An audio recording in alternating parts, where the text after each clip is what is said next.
Welcome back to the finale of What If Padme Killed Aurra Sing. Thank you to all of you who watched the first two parts of this video. To recap what happened in those episodes in the event you haven't seen them, Padme's death had accelerated Anakin's path to the dark side as he killed Ziro the Hutt, then almost killed Asajj Ventress, before agreeing to join the Night Sisters. With the help of Mother Talzin, the Jedi infiltrated Dooku's palace, but before they could kill the Sith, he tried to summon his master for help, but Sidious killed Dooku for his failure, as the Jedi tried to find the identity of the Sith master.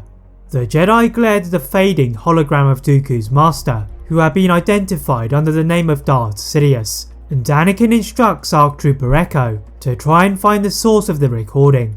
The Sith Lord was surprisingly operating from the home planet of Coruscant, and revealing this to the Jedi Council, Yoda felt a great wave of shame at allowing the dark side to cloud the Jedi Order.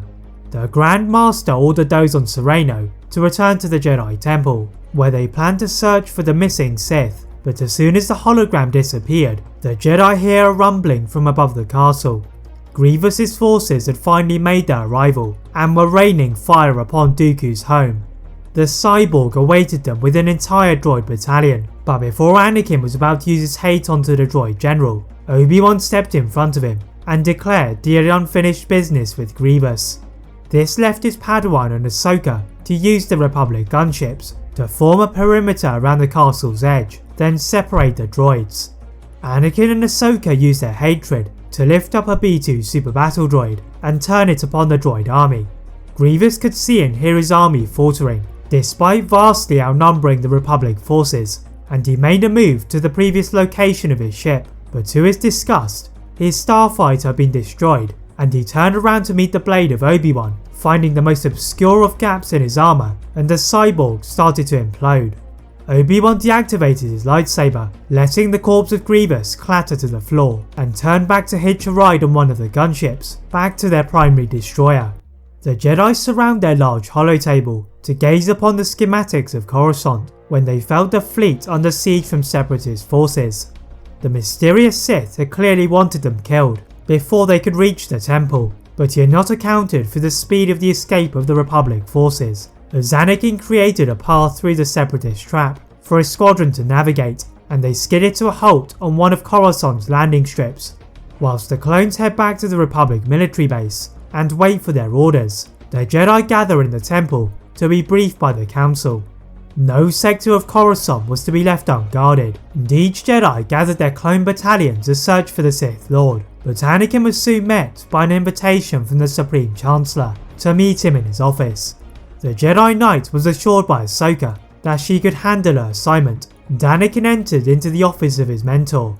But before he could see him at the far end of his office, he felt a tremor in the Force, and Jedi all around him were starting to fall, as Palpatine had just executed Order 66. As the Chancellor gazed out of the window, he could feel Anakin stumbling towards him, and asked him to marvel at the chaos below them. Revealing himself to be the Sith Lord, he stated that there was no choice for Anakin, with all of the Jedi about to fall at the hands of the clones. But before Anakin could make a decision, several salvage ships had breached the battle above the planet to arrive to help the Jedi.